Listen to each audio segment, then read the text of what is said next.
कभी computer operator की नौकरी तो कभी साइकिल खींचकर दफ्तर जाने की मजबूरी। और आज तेजस टुडे जैसे बड़े मीडिया हाउस के समूह संपादक। ये कहानी है एक ऐसे व्यक्ति की जिन्होंने जीवन के हर मोड़ पर संघर्षों को मात दी। हिंदुस्तान से लेकर दैनिक मान्यवर तक में नौकरी, उसके बाद किराए के एक कमरे में शुरू हुई तेजस न्यूज एजेंसी, और आज पूरे प्रदेश में एक अलग पहचान बना चुका तेजस टुडे। जी हाँ, हम बात कर रहे हैं तेजस टुडे के समूह संपादक रामजी जायसवाल की।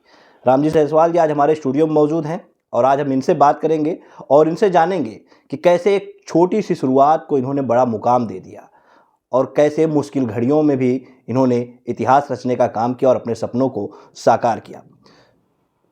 सर, बहुत बहुत स्वागत है आपका हमारे स्टूडियो में। बहुत बहुत धन्यवाद राजन जी और आपकी पूरी टीम को कि आपने अपने इस स्टूडियो में मुझे बुलाकर जो मेरे सम्मान में चार चांद लगाया, इसके लिए बहुत बहुत धन्यवाद। सबसे पहले तो हम यही जानना चाहेंगे किस तरह से पत्रकारिता की आपकी शुरुआत हुई थी। देखिए राजन जी, हमारा जो पारिवारिक पृष्ठभूमि है वह एक मध्यम वर्गीय परिवार और व्यवसायिक, और हमारे एक बड़े भाई अशोक जायसवाल जी, वह एक दैनिक मानव अखबार में बस मशीन मैन का काम करते थे और कोई पत्रकारिता क्षेत्र में कभी हमारा परिवार कभी नहीं रहा है। और बस एक शौक़ में हमें लगा कि ये पत्रकारिता जगत एक ऐसी जगत है कि इसमें जो है पैसा तो नहीं है लेकिन सम्मान है, और वह सम्मान विशेष है। बस वही विशेष सम्मान की लालच, स्वार्थ कह लीजिए, कि हमको इधर पहले तो शौक़ के रूप में लाई, लेकिन उसके बाद अब मेरा ये पूरा का पूरा जो है मुख्य साधन हो गया है। और स्थिति यही है कि किसी ज़माने में शौक़ से अपनाया गया यह क्षेत्र आज मेरे पारिवारिक रहन सहन खान पान की एक संसाधन बन चुकी है। शौक से शुरुआत हुई थी, फिर कैसे दैनिक मान्यवर में रहते हुए फिर आपने एक तेजस न्यूज एजेंसी, एक छोटे से किराए के कमरे में आपने शुरुआत की, कैसे मन में आया कि तेजस न्यूज एजेंसी को स्टार्ट किया जाए? दरअसल क्या है कि आपको बता दें कि 1997 में सबसे पहले मुझे इस क्षेत्र में लाने के लिए एक मन में एक चिंगारी जगी, और 1997 में मैं ये सोचा कि किसी एक अखबार में पहले जुड़ाव किया जाए। तो उस समय के कुछ अखबार ऐसे थे जो आज इस समय नहीं हैं, तो उन लोगों के अब दफ्तर में हमने आवेदन किया कि हमको पत्रकारिता करनी है और मैं ये रह कर ये सेवा करना चाहता हूँ, चूँकि पत्रकारिता एक सेवा और मिशन है।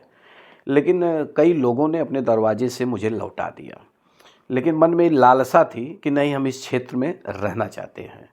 तो कुछ भटकाव से गुजरते हुए जौनपुर से प्रकाशित, ये 1986 से ये अखबार प्रकाशित है, दैनिक मान्यवर, उसके संपादक ओम प्रकाश जायसवाल जी शाहगंज के रहने वाले हैं। उनके अखबार में सबसे पहले मैं सीढ़ी पे चढ़ा हूँ।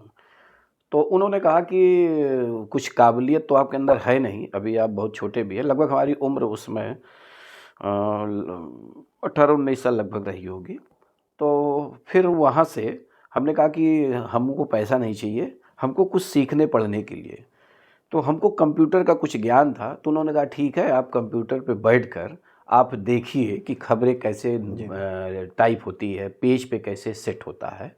तो उनके सुपुत्र थे विवेक जायसवाल जी, जो भी इस दुनिया में नहीं है। तो उन्होंने अपने बगल में अपनी कुर्सी बैठाकर हमको बताया कि देखिए ये खबर टाइप किया जाता है, इसको पेज पे लगाया जाता है। तो मुश्किल से हमको लगभग मिला के लगभग 3 साढ़े 3 महीना हुआ होगा। तो उसी समय तरुण मित्र यहाँ का एक प्रमुख अखबार है, जिसके संपादक कैलाश जी हुआ करते थे, वो इस दुनिया में नहीं है। तो उनका एक स्टाफ की शादी पड़ गई। तो उन्होंने कहा कि कोई एक बालक अगर मिल जाए तो हमारे कंप्यूटर पे पेज जो बनाना अगर हो जाए। तो वहाँ से ऑफ़र आया कि क्या आप जाएंगे? तो हमने कहा हमारी योग्यता तो इस तरह लायक है नहीं, मैं बहुत कुछ जानता भी नहीं हूँ। लेकिन उन्होंने कहा अरे बाकी वहाँ एक लोग सीनियर रहेंगे, वो आपको सिखाएंगे पढ़ाएंगे, कोई दिक्कत नहीं है। तो 15 दिन के लिए मैं तरुण मित्र गया, 15 दिन के लिए। तो जिनकी शादी थी वो चले गए, उनके स्थान पे हम काम करना शुरू किए। बगल में जो दूसरे ऑपरेटर थे तो हमको बता रहे थे ऐसे होता है, ऐसे होता है। तो 15 दिन के बाद जो है, जब जिनकी जगह पे हम गए थे अल्पकालिक, तो वह आ गए। तो फिर हमारी छुट्टी अपने आप को हम मान लिए। जी।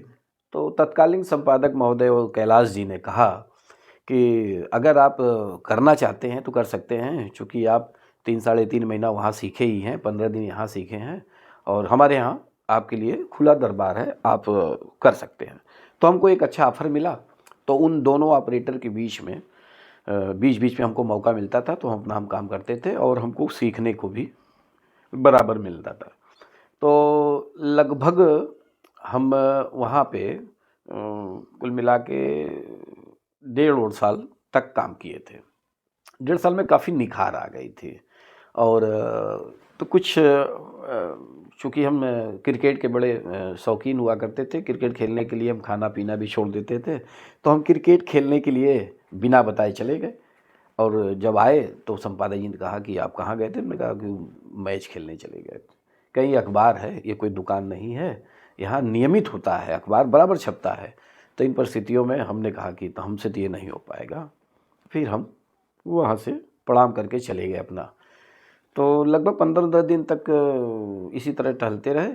तो दैनिक मानवर से वहाँ के तत्कालीन प्रबंधक महोदय फूलचंद यादव जी, वो आए हमारे घर पे, चूँकि भैया से पहले से परिचित थे, जो दैनिक मानवर में मशीन चलाते थे। तो आए, उनको पता था कि वहाँ लगभग 1.5 साल काम किए हैं तो कुछ निखार आ गया है। तो उन्होंने आए, कहें कि दैनिक मानवर में काम करोगे? तो हमको तो एक खुशी हो गई कि फिर हम वहीं जहाँ से क ख ग घ शुरू किए थे, फिर हमको वहीं से आमंत्रित किया जा रहा है। तो हमने कहा ठीक है। तो उन्होंने कहा कल से आ जाओ। तो हमको याद है डेट वो 26 नवंबर का डेट था और उन्होंने कहा कि आ जाओ। हम गए और कहें कि अभी तुम्हें यहाँ फुल फेथ काम करना है। तो हमने कहा भैया सैलरी वगैरह कहें मिलेगी। तो 1500 रुपये महीने, यानी कि आप समझ सकते हैं कि 50 रुपये रोज़ का। तो 1500 मिलेगा। तो हम अब चूँकि उम्र भी कम थी और पारिवारिक पृष्ठभूमि भी बहुत मजबूत नहीं थी, तो इन परिस्थितियों में हमने जो है कि सहमति दर्ज करा दी। तो 1500 रुपये महीने पे हमारी नौकरी शुरू हो गई। तो जब महीना पूरा हुआ नवंबर का, चूँकि हमको याद है कि 26 नवंबर, तो 4-5 दिन बाद पूरा हुआ। तो 1 तारीख को संपादक जी ओम प्रकाश जायसवाल जी ने कहा कि सैलरी ले लो। तो हमने कहा हम तुम्हें 5-6 दिन हुआ है। कहे नहीं, जो उसके पहले जो तुम सीखे पढ़े थे उसको भी इसी में इंक्लूड किया जाता है। तो 4-5 दिन ये और उसको 10 दिन मानकर उन्होंने 15 दिन का हमको सैलरी 750 रुपये दिया। तो कहें ये अब 1 दिसंबर से पूरा 1500 महीने के हिसाब से मिलेगा। तो बड़ी खुशी हुई और खुशी इस बात की है कि जो हम तरुण मित्र में वो गए थे काम करने, तो उसका हमको कुछ बेनिफिट नहीं मिला, ना ही कुछ उसका पारिश्रमिक हमको मिला। बस ये है कि वहाँ पर हमको सीखने का मौका मिला, क्योंकि वहाँ 2 वरिष्ठ ऑपरेटर महोदय थे जो आज भी हमारे संपर्क में हैं और बराबर सहयोग देते रहते हैं, आशीर्वाद है। जिसमें से एक विनोद यादव जी हैं आज भी। तो 750 रुपये जब मेरे हाथ में आया तो मुझे बड़ी खुशी हुई कि मैं पहली बार अपनी कमाई से और हमारे हाथ में सैलरी आया। तो आपको बता दें राजन जी कि 750 रुपये में हम 700 रुपये की साइकिल खरीदे। चूँकि हम उसके पहले हम पैदल आते जाते थे। हमारे घर से दैनिक मानवर की दूरी लगभग 1 से सवा किलोमीटर है और जब तरुण मित्र जाते थे तो लगभग 2 से ढाई किलोमीटर है। लेकिन हमारे पास इतनी व्यवस्था नहीं थी, तो हम पैदल ही आते जाते थे। तो 700 रुपये की पहले मैं एक साइकिल ख़रीदा और 50 रुपये का हम नारियल वाली बर्फ़ी ख़रीदे, हमको बड़ा अच्छा लगता है, और ला के अपनी माता जी के पास हमने कहा कि ये मेरी जीवन की कमाई की पहली सैलरी है। तो माता जी बड़ी खुश हो गई और बड़ा भावुक हो गई और बाबूजी भी उस समय थे। और 1 दिसंबर से हमारा नए रूप में, नए कलेवर में दैनिक मानवर में हम काम किए और ज़्यादा समय काम किए ही नहीं थे कि पिताजी हमको छोड़ के चले गए। और जब वो छोड़ के गए तो हमारी अवस्था आप समझ सकते हैं कि किशोरा और युवा के बीच मध्य मान लीजिए। तो संकट आ गया, चूँकि हमारी 2 बड़ी बहन, तो उनकी शादी हो गई तो अपने अपने घर थे। तो कहने का मतलब बाबूजी, माताजी, हम 3 लोग हुआ करते थे, मगर बाबूजी जब साथ छोड़ दिए तो माताजी के लिए हम पुत्र के साथ साथ उनके कंधे से कंधा मिलाकर समकक्षी अभिभावक के रूप में मेरा जीवन शुरू हुआ। खैर हम अभी तक का हमारा एक इतिहास रहा है। मैं आपको बता दूं कि मैं तमाम संकटों का सामना किया हूं, मगर कभी विचलित नहीं हुआ हूं। कभी मुझे ये नहीं लगा कि ये कैसे होगा, ये घबरा जाए या लड़खड़ा जाए, कभी नहीं। क्योंकि मैं महादेव पर बड़ा विश्वास करता हूं। खैर, तो बाबूजी चले गए, तो अब हमको ये लगा कि हमको काम ही करना है और माताजी की सेवा भी करनी है, परिवार चलाना है। अब 1500 रुपये पे हम वहाँ काम करना शुरू कर दिए और लगभग 11.5 साल हमने दैनिक मानवर की सेवा की। उसी 1500 रुपये में? नहीं, समय बीतने के साथ वह बढ़ता गया। लेकिन जो सबसे हाईएस्ट आया, जब ये 2009 तक जी। हम दैनिक मानवर सेवा किए हैं, 2009 तक, तो 3000 रुपये, यानी कि 100 रुपये। अच्छा। पर डे 100 रुपये की कमाई से मैं दैनिक मानवर सेवा किया हूँ। और चूँकि 100 रुपये रोज़, यानी कि 3000 महीने में, तो अब 2 माँ बेटे की गुजारा कैसे चलेगी। तो इन परिस्थितियों में टीडी कॉलेज के पास जो है तेजस जो है एक इंस्टीट्यूट हुआ करता था, इस समय वहाँ तेजस कलर लैब खुला हुआ है। तो विजय सिंह जी, तो उनका हमारे ऊपर बड़ा एहसान है। चूँकि मुझे कंप्यूटर पे उंगली रखना उन्होंने ही बताया, नहीं तो मैं कंप्यूटर का ABCD नहीं जानता था और न उसकी कोई पढ़ाई किया था, न उसके पास उस समय मेरे पास न कोई डिग्री थी। तो उनका बड़ा हमारे ऊपर एहसान है। तो उन्होंने कहा कि आप वहाँ जाते ही हैं, तो बीच में जो टाइम आपके पास मिले तो हमको भी दे दिया करिए। कुछ हमारे पास जॉब वर्क रहता है तो उसकी भी भरपाई कुछ न कुछ आपके खर्च में होती रहेगी। खैर, तो हम टाइमिंग क्या है कि सुबह 1 घंटा 1.5 घंटा करते थे, फिर 9 बजे पार्ट टाइम में वो भी चल रहा था। हाँ, दैनिक मानवर चले जाते थे, फिर शाम को आते थे। वो अपना जितनी दिन भर का काम रहता था लेके रखे रहते थे, तो हम उसको करते थे। और इसी तरह करते करते तो उनका भी काम थोड़ा डाउन होने लगा। तो हमारे सामने एक फिर संकट आई कि उस समय हमारी तनख्वाह लगभग 2200 या 2250 रुपये हो गई थी। तो हमने कहा एक काम तो इधर हो रहा था, एक उधर हो रहा था, तो थोड़ी सी भरपाई हो जा रही थी खर्च में। लेकिन जब इन्होंने काम थोड़ा सा डाउन हो गया तो हमारे पास संकट आ गया। लेकिन उसी बीच जो है हिंदुस्तान में उस समय ब्यूरो चीफ हुआ करते थे मधुकर तिवारी भैया, जो इस समय डॉक्टर मधुकर तिवारी हैं और PTI के आप ब्यूरो हैं। तो उन्होंने कहा कि हिंदुस्तान में जो है दैनिक मानवर के बाद 9 से 4 हमारा दैनिक मानवर टाइम था, कहें कि घर पे जाके थोड़ा नाश्ता पानी करके हिंदुस्तान चले आया करो, 9 साढ़े 9 तक जो हिंदुस्तान सेवा दिया करो, तो उसका भी अलग से पैसा मिलेगा। तो 1500 रुपये पे हिंदुस्तान में भी हमारी ज्वाइनिंग हो गई। और ज्वाइन तो करा दिए, लेकिन सैलरी नहीं बन पाई थी, क्योंकि हिंदुस्तान थोड़ी सी बड़ी कंपनी है, तो उसकी सिस्टम, सारे कायदे कानून थोड़ा से दूसरे रूप में। तो लगभग 1-1.5 महीने के बाद उनका जो है उस पद से दूसरे पद पे आ गए। और उस पद पे जो है कि कुमार सोबीर साहब, जो बड़े वरिष्ठ पत्रकार हैं, तो उनका आगमन हो गया। तो जब उनका आगमन हुआ तो उन्होंने, सब लोग अपनी अपनी बात, होता है ना ऑफिस में कि कौन क्या है, कैसे क्या है, तो सब तो परमानेंट थे और हम अस्थायी थे। तो हमने कहा सर, तो हमारे लिए क्या आदेश है। कहें देखो बेटा, अब मधुकर जी रखवाए ठीक है, 1-1.5 महीने तुमने काम भी किया, तो तुम्हें सैलरी तो मिलनी चाहिए। और हिंदुस्तान कंपनी ऐसी है कि जिस दिन तुम यहाँ आए थे उसी दिन तुम्हारा बायोडाटा, तुम्हारा नाम, तुम्हारा जो है सब कुछ कंपनी को चली गई है। तो इसको तो भूल जाओ कि वो पैसा नहीं देंगे, लेकिन तुम्हें धैर्य रखना पड़ेगा, पैसा मिल सकता है।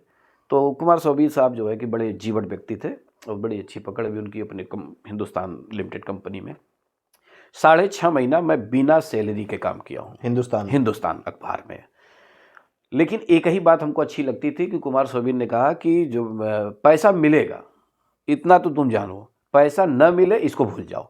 तो उनके एक शब्द से हमें एक ऊर्जा मिलती थी, क्योंकि उस समय ज़रूरतमंद की, आज नहीं कल मिलेगा। हाँ, और पैसे की ज़रूरत, क्योंकि माँ बेटे का पेट पालना, घर चलाना, तो उनके इस शब्द से हमें एक ऊर्जा मिलती थी। और हम जो है उसी ऊर्जा पे काम किए। 6.5 महीने के बाद पूरा पैसा जोड़ के आया, हिंदुस्तान कंपनी का DD बन के आया।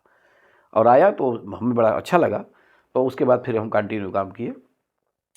तो कुल मिला के लगभग हम 1.5 साल हिंदुस्तान में सेवा दी है। लेकिन उसी दौरान चूँकि इन सब झंझावतों के बीच में हमारे एक मन में एक जुनून कह लीजिए, चाहे पागलपन कह लीजिए, चाहे एक लालच कह लीजिए, स्वार्थ कह लीजिए।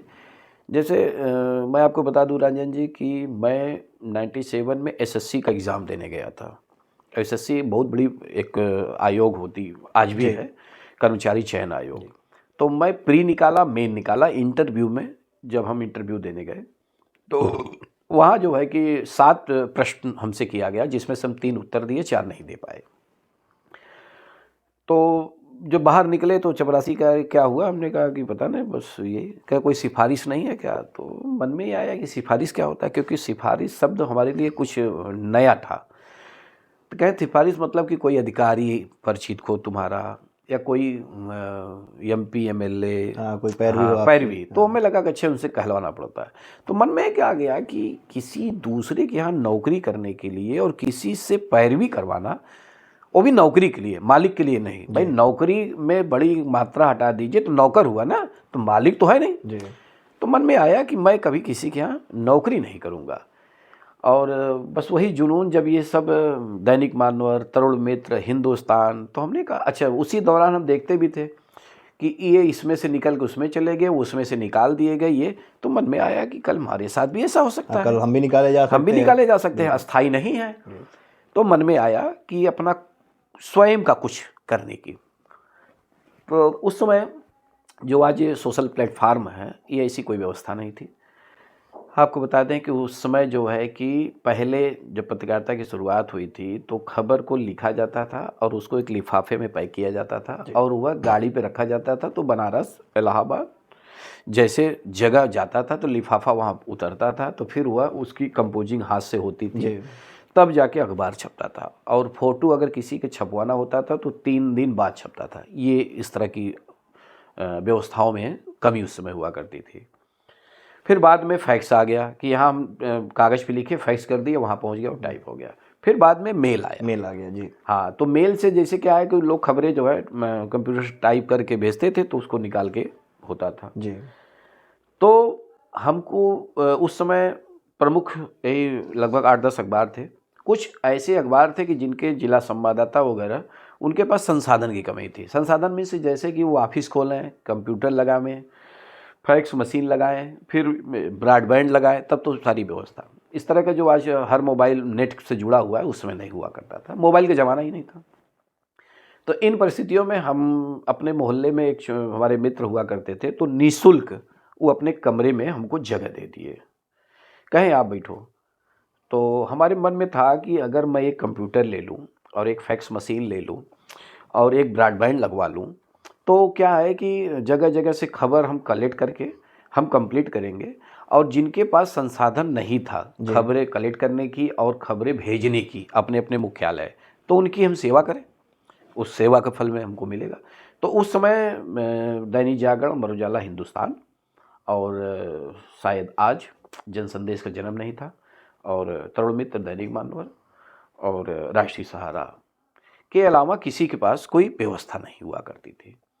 तो हम जब कंप्यूटर लिए, मन में ज़रूरत हुआ कि कंप्यूटर लें, तो हमारे पास पैसा नहीं था, कंप्यूटर की कीमत जो है, तो बड़े संकट आ गया। तो बाजितपुर तिराहे पे एक तेजस कंप्यूटर है, चूँकि हम सब वही जैसे तेजस कलर लैब है वैसे तेजस कंप्यूटर है, तो उन्होंने जो है हमको उधार कंप्यूटर दिया। अच्छा। हाँ, और उन्होंने कहा कि ठीक है, और इसको धीरे धीरे पैसा देना। तो हम 500-500 रुपये इकट्ठा करके उनको देते गए। अच्छा, कंप्यूटर दिए तो कीबोर्ड भी नहीं था उस समय, तो कीबोर्ड हम वही हमारे जो टीडी कॉलेज के पास तेजस कलर लैब है, तो कीबोर्ड उन्होंने दिया।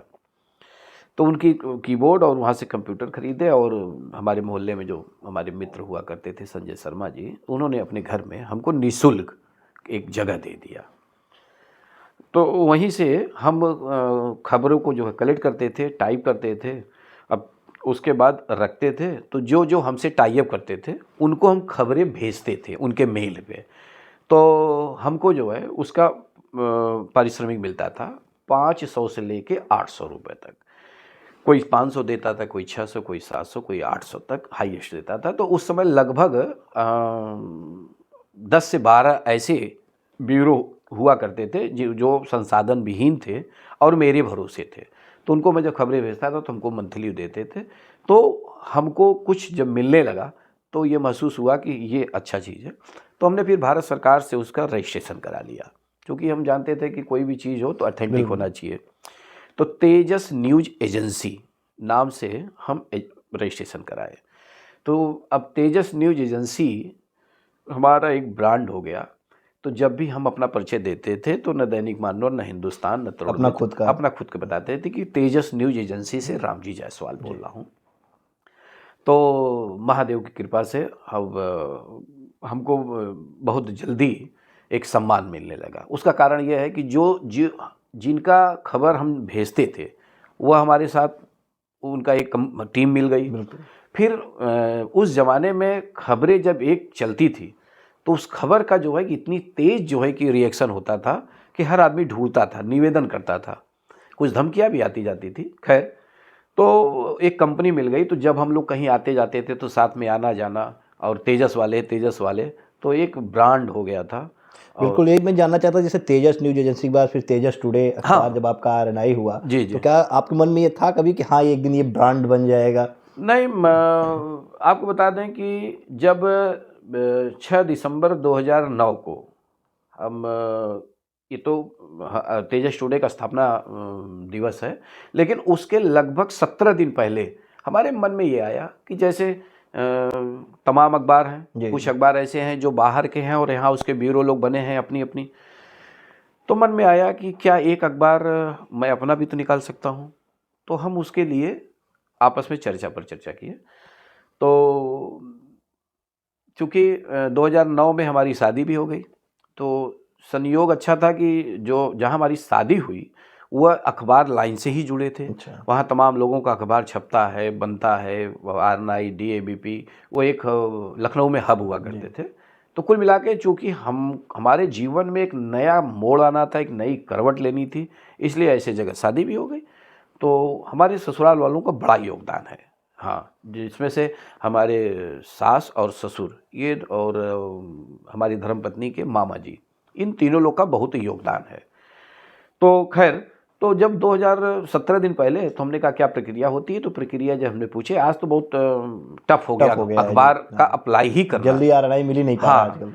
तो उस समय तो एक एप्लीकेशन बनाया जाता था और 2-2 रुपए की 2 टिकट उस पर चस्पा की जाती थी, और उसी को जो है कि 2 फोटो स्टेट किया जाता था, यानी कि 3 कापी, और उसको डाक से भेजा जाता था। और मैं जब भेज रहा था उसी समय जो है कि आज तक के रिपोर्टर हैं राजकुमार सिंह भैया, वह, और जेडी सिंह है सदगुरु दर्पण, और हसनैन कमर दीपू राष्ट्रीय सहारा वाले डॉन न्यूज़, ये लोग भी एक साथ ही, मतलब वो मजाक में, जी, जी। चूँकि हमारा तो लक्ष्य दूसरा था। ये लोग कहें कि इसमें क्या करना पड़ेगा, हमको ज़्यादा नहीं, कुल मिला के 35 रुपये खर्च करना पड़ेगा और कर दीजिए। मजाक मजाक में जो है राजकुमार भैया का महुआ न्यूज़, जेडी सिंह का सदगुरु दर्पण, हसनैन कमर दीपू का जो है डॉन न्यूज़, ये मजाक में हुआ है, कोई सीरियस ही लोग नहीं थे। लेकिन चूँकि हमारा लक्ष्य था कि मेरा खुद का अखबार होना चाहिए, तो मैं मजाक में नहीं था, मैं एकदम सीरियस में था। और 17 दिन पहले मैं अप्लाई किया और उसके बाद मेरा टाइटल आ गया, तेजस टुडे। अच्छा, अब आप कहेंगे तेजस न्यूज़ एजेंसी, तेजस टुडे, तो तेजस शब्द जो है वो टीटी कॉलेज जो बता रहे थे जी, कि जी। तेजस कलर लैब, तो उनके पिताजी जो है कि समर बहादुर सिंह, अमर बहादुर सिंह, तो वह जो है प्रोफेसर थे टीटी कॉलेज में। तो उन्होंने कहा कि तेजस शब्द जानते हो राम जी? हमने कहा नहीं पापा, चूँकि मित्र के जी। नाते पापा। कहें जो तेज से अधिक हो उसको तेजस कहते हैं। तो इसलिए वो जो है कि वो तेजस विद्या मंदिर विद्यालय चलाए थे, तो हमने उस आधार पे तेजस न्यूज़ एजेंसी रखा। लेकिन उस 2009 में इंडिया टुडे नामक एक पत्रिका, जी। जो आज भी जिंदा है, तो उसकी एक क्रेज हुआ करती थी। तो हमने कहा भाई, अगर इंडिया टुडे हो सकता है तो क्या तेजस टुडे नहीं हो सकता। तो उसी लालसा और जो है कि दृढ़ निश्चय से हमने तेजस टुडे ही नाम भरा था, और महादेव की कृपा से तेजस टुडे ही आ गया। तो जब आ गया तो उसके बाद फिर हमारी जिज्ञासा बढ़ गई कि अब क्या प्रक्रिया होती है। तो फिर हम लखनऊ का सहारा लिए, जैसे आपने बताया ना, जी। ससुराल में हमारे राजेश जायसवाल जी, राजू जायसवाल जी और रागनी जायसवाल जी, इन तीनों लोग से हम राय और लेने लगे। तो उन्होंने बताया कि इसका डिक्लेरेशन भरा जाता है, ये है वो है। तो डिक्लेरेशन वगैरह भर के फिर हमने जब किया तो उसके जो है लगभग 35 दिन बाद, लगभग 40-42 दिन बाद हमको आरएनआई भी आ गया। तो जब आरएनआई आ गया तो आप जान लीजिए कि नियम क्या होता है आरएनआई के बाद आपको प्रत्येक दिन अखबार छापना ही है, ये नियम होता है।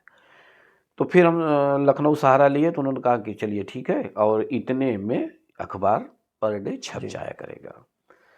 तो अब संकट है कि पर डे इतना खर्च, भाई रोज का खर्च है, दैनिक अखबार है, साप्ताहिक और पाक्षिक मासिक तो है नहीं। तो उसमें फिर अजय पांडे जी, जो एक जनतांत्रिक प्रहरी एक अखबार हुआ करता था, तो उसमें लिखते थे।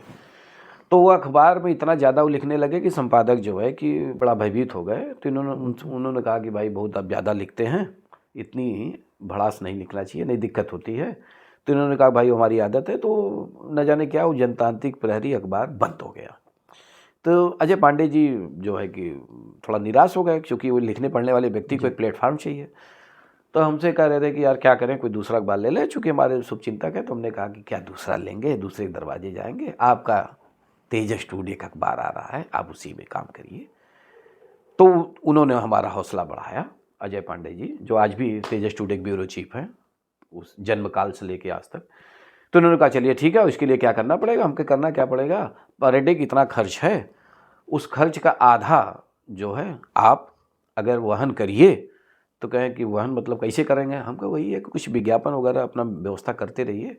तो कहें कि चलिए हम डन। तो उन्होंने हमारा हौसला बढ़ाया। और दैनिक मानवर के हमारे एक साथी महेंद्र प्रजापति जी, तो वो न्यायालय देखते थे, न्यायालय के नोटिस वगैरह जो होता है, कोर्ट नोटिस, वो देखते थे। तो हमने कहा कि महेंद्र जी आप कुछ सहयोग करिए, कहन अगर आपका आरएनआई आ जाएगा तो हम इतना नोटिस आपको हम देंगे।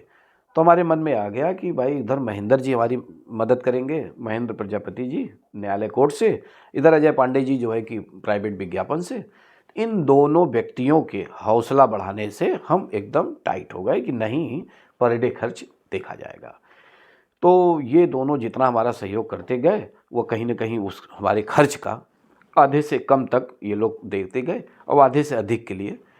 तो हमारे पत्रकारिता क्षेत्र में कोई गॉडफादर नहीं है, कोई नहीं है, लेकिन हम दो व्यक्तियों को मानते हैं। एक दैनिक मानवर के ओम प्रकाश जायसवाल जी को, और एक लखनऊ के वरिष्ठ पत्रकार हैं राजेश जायसवाल जी। तो इन दोनों के मुंह से अक्सर ये सुना करते थे कि कोई बिजनेस अगर किया जाता है तो कम से कम 6 महीने तक इंतज़ार किया जाता है, तब जाके समझ में आता है। तो वह हमारे मन में था कि नहीं कोई बिजनेस, लेकिन ये बिजनेस नहीं, ये तो बहुत बड़ा एक त्याग था, तपस्या था, अखबार निकालना आज भी है पर डे का खर्च के लिए।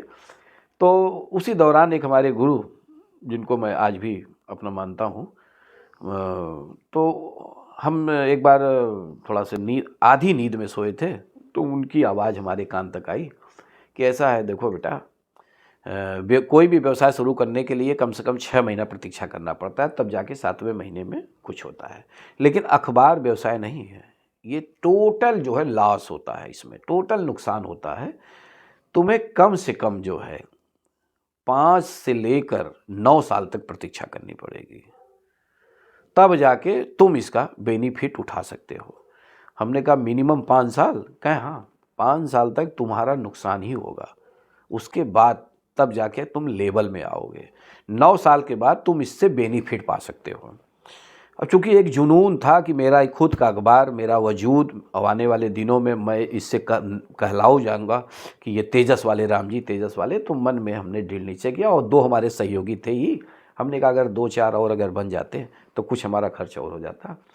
खैर, हमारे गुरु ये भी उस समय बताए कि अखबार में एक दिन का कभी भी आकलन मत करना कि आज, क्योंकि इसलिए कि आज कोई विज्ञापन अगर आया तो ठीक, नहीं तो घर से जाएगा। 2 दिन का भी आकलन मत करना, इसका आकलन जो है मंथली, त्रैमासिक, अर्धवार्षिक और वार्षिक करना कि 1 महीने में कितना खर्च हुआ और 1 महीने में तुम्हारा कितना आया, तब जाके। तो उनकी बात हमको झकझोर दी। हमने कहा 1 महीने नहीं, सीधे सीधे हम जो है 1 साल का हम आय व्यय अपना निकालेंगे कि 1 साल में मैंने क्या खोया क्या पाया। तो वही इन सब से ऊर्जा हमको मिलती गई और उसमें लगते गए। शुरू में काफ़ी पैसा हमारा लगता गया, लेकिन चूँकि एक अडिग दृढ़ निश्चयी होने के नाते और लगातार, और फिर वही है कि 2 से 4 हुए, 4 से 6 हुए, फिर धीरे धीरे आज तेजस परिवार में जो है तमाम लोग काम कर रहे हैं, तो एक अच्छा लीडर बनने के लिए आप किस तरह से जो है तैयार रहते हैं, किस तरह से आप काम करते हैं जो? देखिए राजन जी, अब चूंकि ये व्यक्तिगत होता है, कभी अपने मूल को सार्वजनिक नहीं करना चाहिए, लेकिन चूंकि आपका प्रश्न बहुत ही लाजवाब है और हम तो समाज को एक संदेश देते हैं।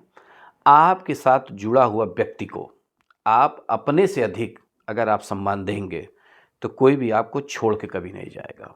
नहीं तो अखबार की दुनिया में एक से एक बड़े बड़े अखबार हैं जो अपने आप को बनते हैं, लेकिन वहाँ सम्मान नहीं है। और तेजस टुडे, जिसको हम टुडे शब्द हटाकर तेजस परिवार के एक स्लोगन बना दिया हूँ, तेजस परिवार, तेजस परिवार। मेरा व्हाट्सएप ग्रुप भी वही है, सब कुछ है, मैं अपने आप को लिखता भी हूँ तेजस परिवार, और भी सब लोग लिखते हैं। तो मुझे ये आया कि चाहे अजय पांडे जी हो या महेंद्र प्रजापति जी, कल बीच में और भी कुछ लोग आए, वर्तमान में बहुत लोग आए, तो अगर आज तेजस टुडे चारों तरफ अपना पताका लहरा रहा है तो उसका श्रेय मुझे नहीं जाता, क्योंकि मैं अकेले झंडा ऊंचा नहीं कर सकता हूं।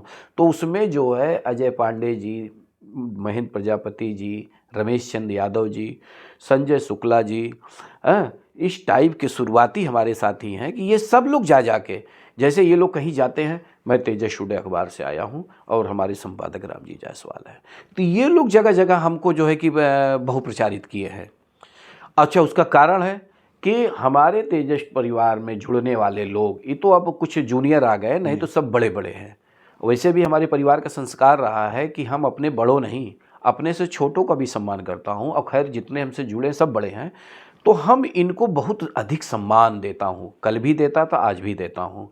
और अगर कभी हम किसी अधिकारी, किसी राजनीतिक या किसी व्यक्ति के पास जाते थे तो इनको पहले बैठाते थे, बाद में हम बैठते थे।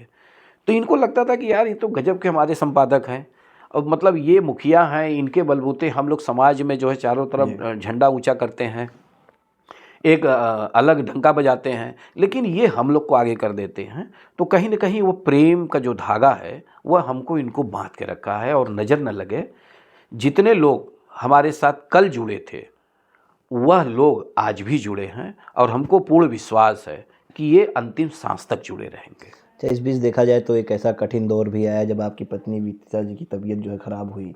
उस कठिन दौर ने किस तरह से आपको बदला, और कैसे आपने उस समय भी जो अपने को बना के रखा, उस संघर्षों के दौर से कैसे आप निकले जो है? देखिए राजन जी, ये जो है 2020 में पत्नी की हमारी तबीयत ख़राब हो गई, और तबीयत ऐसी ख़राब हो गई कि वो बहुत बड़ी संकट आ गई, किडनी ख़राब हो गया, और वो भी कोरोना काल में। इन परिस्थितियों में अब हमको जौनपुर से बनारस लगभग 9 दिन बनारस हमको रहना पड़ा, 2 महीने पीजीआई, फिर लगभग 1 साल तक हम कानपुर, आजमगढ़ और लखनऊ और तमाम जगह जो है दवा किया, लेकिन कहीं हमको राहत नहीं मिली।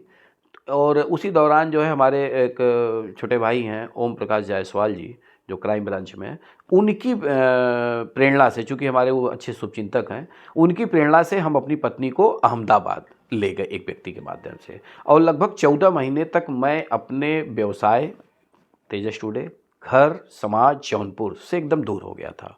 14 महीने मैं वनवास काटा हूँ पत्नी को लेकर, लेकिन इन 14 महीने में जहाँ हमारे अपने शुभचिंतकों ने हमारे लिए दुआ किया, हमारे लिए तन मन धन से हमारी मदद किए, वहीं जो है हमारा पूरा परिवार मेरे लिए खड़ा था, जो हमको संबल दे रहा था। और मैं अपनी पत्नी को लेकर, अपनी सासू माँ रागिनी जायसवाल जी और अपनी दीदी सुशीला जायसवाल जी, इन दोनों के सहयोग से मैं भ्रमण कर रहा था, और पीछे मुड़ के नहीं देखा कि हमारा व्यवसाय चौपट हो रहा है, हमारा परिवार, बच्चे बिखर रहे हैं परिवार में, क्योंकि हमारा परिवार हमारे लिए खड़ा था। हमारे कुछ ऐसे शुभचिंतक हैं, एक राजेश साहू जी हैं, अजय पांडे जी हैं, विनोद यादव जी हैं, ये सब हमारे घर की व्यवस्था को देख रहे थे, सब्जी, तेल, मसाला, क्या घटा क्या बड़ा, संजय शुक्ला जी हैं। लेकिन इसमें जो है, जो हमारी व्यवसाय न प्रभावित हो, उसमें 2 लोग का बड़ा रोल है। एक हमारे भांजे हैं शुभांशु जायसवाल जी, जो बचपन से हमारे पास ही रहते हैं, वह जौनपुर की पूरी बागडोर संभाल लिए, और हमारे साले साहब हैं शुभम जायसवाल जी, जो लखनऊ बैठते हैं, उन्होंने हमारी लखनऊ की पूरी ऑफिस संभाल ली। ये दोनों, शुभम जी और शुभांशु जी, ये दोनों रामजी जायसवाल के रूप में काम किए, और उस 14 महीनों में ये लोग इतना मेहनत किए हैं कि नहीं तो मेरा अखबार उस समय प्रभावित नहीं हो सकता है, बंद हो सकता है, क्योंकि अखबार बंद नहीं होता, वह नियमित चलता है, नियमित उसका खर्च है, नियमित काम है। लेकिन ये दोनों लखनऊ और जौनपुर की बागडोर ये शुभांशु जी, शुभम जी ने जो संभाल लिया, उससे हमारे सामने आर्थिक संकट नहीं आई। उसका कारण है अखबार छपता गया। बिल्कुल। जब अखबार छपेगा तो विज्ञापन आएगा, विज्ञापन जाएगा तो भुगतान होगा। तो इन परिस्थितियों में, लेकिन उसमें जो है कि हमारे कुछ ऐसे प्रतिनिधि हैं कि जो एक सूत्री कार्यक्रम करके केवल विज्ञापनों का भुगतान ही कराए हैं। तो उनका नाम मैं लेने से चूकूंगा नहीं, जिसमें एक ब्रजेश यादव जी हैं। उन्होंने कहा भैया आप केवल भाभी का उपचार कराइए और हम पैसे सारे विज्ञापन भुगतान कराऊंगा, और जब आप सही होइएगा तब आप हमको हमारा जो कमीशन होता है, जो शेयर होता है, वह दीजिएगा। तो ब्रजेश यादव जी, बाबा रमेश यादव, और जो है कि डॉक्टर प्रदीप दुबे जी, हाँ, और जो है इस तरह के एक दो लोग और हैं कि ये वो लोग हमारे लिए टोटल लग गए। और जब तक हम पत्नी को लेकर बाहर भटक रहे थे तब तक उन्होंने केवल भुगतान कराया, कमीशन की बात नहीं की कि मेरा कौन सा हिस्सा कब मिलेगा। फिर बाद में आने पे सबका हमने दिया। तो उन लोग का बड़ा रोल है। आखिरी सवाल आपसे लेना चाहेंगे कि आज के युवा जो पत्रकारिता में अपना करियर आजमाना चाहते हैं, उनके लिए क्या संदेश देंगे, क्या मैसेज देंगे आप? अब देखिए, पहली बात तो अगर कोई इसमें अपना करियर बनाने के लिए आ रहा है तो ये उनकी जो है कि भूल है। क्योंकि जो पत्रकारिता है राजन जी ना, वह देखिए एक हिसाब से मिशन है, सेवा है, और इसमें बहुत दुश्मनी का ये भंडार है। जैसे हम तेजस टुडे अखबार चला रहे हैं और किसी हम भू माफिया या किसी बदमाश के खिलाफ अगर हम खबर लगा दे रहे हैं तो स्वाभाविक है कि मेरी उसकी सीधी सीधी दुश्मनी हो गई। ठीक, कोई पीड़ित व्यक्ति है जिसके ज़मीन पर कोई कब्जा किया हुआ है और वह एक छोटी सी शिकायत जिलाधिकारी, पुलिस अधीक्षक और मुख्यमंत्री पोर्टल पे जो है करता है, उसकी खबर को मैं छापता हूँ तो पीड़ित के लिए एक आंसू हम रोक लिए, लेकिन जो कब्जा किया रहता है उससे दुश्मन हो गया। तो ये एक हिसाब से पत्रकारिता जो है टोटल रिस्की है। और अगर कोई ये चाह रहा है कि हम यहाँ आके व्यवसाय करें तो उसकी मूर्खता है, क्योंकि ये व्यवसायिक नहीं है, ये सेवा है। और युवा पीढ़ी तो मैं यही नसीहत दूंगा, यही उनको एक संदेश दूंगा कि अगर उनको अपना करियर बनाना है तो किसी अन्य क्षेत्र में बनाएं, क्योंकि पत्रकारिता में करियर बनता नहीं, बिगड़ता है। अगर खुद का मेरा अखबार ना होता और खुद की हमारी टीम ना होती तो आज हम अखबार अपना बंद करके कोई व्यवसाय करते। और इतनी टीम अब किसी व्यक्ति को मिलना मुश्किल है। कारण है कि पत्रकार जिस समय 2009 में हम तेजस टुडे अखबार निकाले, उस समय अखबारों की संख्या कम थी। अब अखबारों की संख्या ज़्यादा है, तो जब ज़्यादा संख्या होगी तो इसी में से लोग बटेंगे, और जब किसी भी चीज़ की संख्या ज़्यादा होती है तो उसमें गिरावट आ जाती है। तो जब गिरावट आती है तो आदमी गलत काम करता है, तो गलत काम करेगा तो समाज में सम्मान नहीं मिलेगा। आज भी मुझे कल जो सम्मान मिलता था सामाजिक व्यक्ति से, धार्मिक व्यक्ति से, राजनीतिक व्यक्ति से, अधिकारियों से, आज भी उतना मुझे सम्मान मिलता है। उसका कारण है कि उस सम्मान को मैं सजो कर बचा के रखा हूँ। नहीं तो आज युवा पीढ़ी पत्रकारिता इसलिए करते हैं कि अपने गांव में भौकाल बनाने के लिए, पटेदारी दुश्मनी दिखाने के लिए कि मैं थाने पे जाऊंगा, अधिकारी से मिलूंगा। वो गलत है, एकदम गलत है। आपको बता दें कितने ऐसे पत्रकार हैं वो केवल पटीदारी और गांव की दुश्मनी से बचाव के लिए कि मैं पत्रकार हो जाऊंगा तो अधिकारियों के बीच में बैठ लूंगा, थाने पे धड़ल्ले चला जाऊंगा, तो ये गलत है। आप पत्रकार हैं, पक्षकार नहीं हैं। अगर वास्तव में अगर आप पत्रकारिता करना चाहते हैं तो आपके घर की भी गलती आपको उजागर करना पड़ेगा, क्योंकि हम देश के चौथे स्तंभ माने जाते हैं। और आपको बता दें वर्तमान में इतनी दूषित हो गई, इतनी दुर्घटनाएं होती हैं, एक सीख जो है कि हत्या और लूट हो जा रही हैं, राह चलते आदमी को गोली और छिनेती हो जा रही है। उसके बावजूद बताइए कि अगर पत्रकारिता न होती तो क्या स्थिति होती, जबकि सबको पता है कि मैं किसी न किसी पत्रकार के कैमरे में कैद हो रहा हूँ। हम अगर आज कुछ बोल रहे हैं तो कल अखबार या चैनलों पे ये चलेगा, उसके बावजूद भी लोग घटनाओं को अंजाम दे रहे हैं। तो आप कल्पना करिए अगर पत्रकारिता न होती तो। और मैं एक चीज़ बताता हूँ कि मैं अपने अखबार में अगर किसी की निगेटिव बात अगर छाप रहा हूँ तो उसको निगेटिव न माना जाए, उसको अपनी वो कमी माने। आपको बता दें 15 साल पहले की पत्रकारिता में ये हुआ करती थी कि अगर मैं किसी व्यक्ति या विभाग के बारे में एक फ़ोटो अगर 4 लाइन खबर लिखता था तो उस विभाग से फ़ोन आता था, जायसवाल जी बहुत बहुत धन्यवाद, वहाँ हमारी ध्यान नहीं गया था। तो बड़ी खुशी होती है। लेकिन आज किसी व्यक्ति या विभाग के बारे में अगर आप लिख दीजिए, उनको लग रहा है कि मेरे खिलाफ ये खबर छाप दिया, वो दुश्मनी निकालते हैं। तो ये उनकी गलत सोच है। हम उस कमी को उजागर करके आपका ध्यान आकर्षित कर रहा हूँ। और मैं जो है जनता का सेवक हूँ, समाज का सेवक हूँ। अखबार में लिखा जाता है, जब हम लोग की जो डिक्लेरेशन भरा जाता है तो उसमें लिखा रहता है जन कल्याणकारी योजनाओं से ओतप्रोत। कहने का मतलब कि जो भी जनता के बीच की जो बात है वह हम अधिकारी और शासन तक पहुंचाने के एक माध्यम है, उसको गलत अर्थ न निकाला जाए। बहुत बहुत धन्यवाद रामजी जी आपका। तो संघर्ष जीवन का एक हिस्सा होता है, लेकिन उससे लड़कर आगे निकलना ही असली जीत होती है। ये सीख हमें मिलती है रामजी जायसवाल जी की इस यात्रा से। और ये सिर्फ इनके मीडिया संस्थान की कहानी नहीं थी, बल्कि ये साहस, मेहनत और विश्वास की प्रेरणादायक यात्रा है, जिसके तौर पे आप लोगों को इससे कुछ ना कुछ सीखने को मिलेगा।